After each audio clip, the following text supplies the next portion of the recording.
By the afternoon, the Defence Ministry had declared the entire mission a success. India had shown the world just how to fit a 2.5-ton missile, which is about 8.5 meters long, in the underbelly of a fighter jet and then fire it with pinpoint accuracy. Arguably the world's fastest conventional missile, which can cover 1 kilometer in every second that it flies, the BRAHMOS can now be fired from land, from sea as well as from the air. In fact, so enthused is the Indian Air Force about the prospect of this missile that it has earmarked nearly 40 Sukhoi 30 aircrafts to be modified so that they too could carry this missile. Congratulations are of course due to the DRDO, to the BRAHMOS team as well as to the teams from the Indian Air Force and the HAL, because they've actually cut open an existing fighter plane and then modified it to carry a missile which is so heavy, weighing nearly 2.5 tons. Because BRAHMOS is a fire and forget kind of a missile, it doesn't need to necessarily travel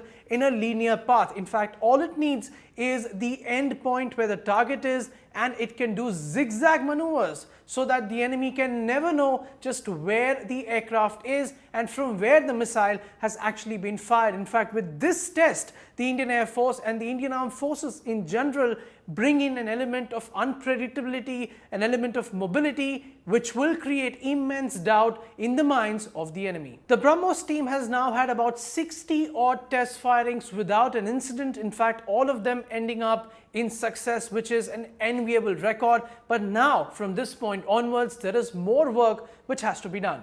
This missile will need more tests, because right now, even though the missile can hit targets at up to about 450 kilometers, this test only saw the validation of the BRAHMOS for about 260 kilometers. Of course, the team BRAHMOS will be looking at several more tests to validate their missile before it actually enters the arsenal of the Indian Air Force. And apart from this test, Team BRAHMOS will have to do a lot of work towards ensuring that the missile is miniaturized so that it can be carried even in submarines, it can be carried on fighter jets without necessarily having to do a lot of modification. Of course, Team BRAHMOS, as we are aware, is also looking at creating a hypersonic version of the missile and extending the ranges from 450 to nearly 1,000 kilometers. There are two key challenges before Team BRAHMOS. First, of course, is for all the success that we've had here in India and now nearly for 2 decades, the BRAHMOS missile hasn't been marketed well enough so as to be export worthy. It can earn India